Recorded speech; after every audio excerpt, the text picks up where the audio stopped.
Hello and welcome to the cryptocurrency news channel. So we're going to do like an altcoins tier list. Well, like just a couple of coins actually, and then we're also going to talk about the Cardano upcoming research and and also Grayscale actually registered with the ETC. So outside of the Georgia news, which I'm actually more excited about than this upcoming research, Cardano actually approved a grant from an organization, and they're going to do a lot of research on blockchain governance. They say the research will be beneficial to Cardano itself and also the greater blockchain industry in general. This is another boost for Cardano this week because they already had the big Georgia news, and a lot of analysts are saying that Cardano is going to pump. I don't really trust the analyst all that much, but they do actually have a lot of good news within this week. So there is some oomph to maybe that they'll actually pump. So that's the news for Cardano right now.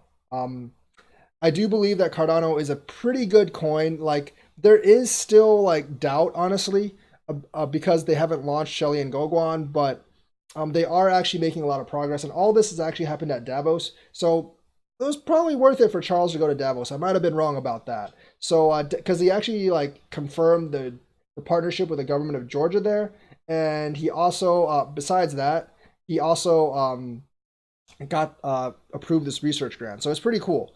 Grayscale has registered with the SEC. They are the biggest they're like one of the biggest Bitcoin funds out there, and this brings, since they're registered, it brings Bitcoin a little bit closer to the mainstream, which is what we want. Because the closer we get to the mainstream, the more likely that Bitcoin will eventually get listed on like Nasdaq or something, and that would be a big boost for all crypto if any crypto were to be listed alongside like stock companies and stuff. So they're getting crypto a lot more recognition, and this is definitely a good step that they're registering with these government agencies. Um, Also, like we talk about crypto altcoin tiers, so we talked about BAT. BAT, like future wise, I would give it like A minus B plus tier because there's a lot of risk to BAT. Even though they have a lot of adoption, not all of the adoption actually, not all, very few of the people actually sign up for their ecosystem and are willing to buy BAT to actually donate. So there's that problem. They not only have to get browser adoption, they also have to get people to sign up to their ecosystem, and I think that's going to be kind of hard. But if they actually do sign up and they get like news during a pump, bats right now the supply is pretty low. So they can actually pump really, really hard. And people are constantly using BAT anyways because they're earning BAT and they're tipping and stuff. So BAT would get like an A plus tier in terms of like pump, possible pump mechanics, but only a B plus tier in terms of long term look. ICX is another one that actually scores very high on the tier list. They definitely got like they're definitely in A tier in long term.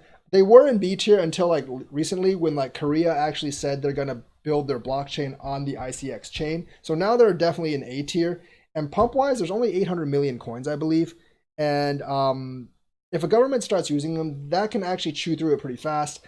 And if they get listed on a few more exchanges, people will actually start to notice them. And they don't have that much liquidity, so you could actually pump it very, very high up. So that's going to be like pump tier is going to be like A plus tier or S tier almost because of like where the price is right now and how much it could actually grow based on its supply and its liquidity or lack thereof liquidity.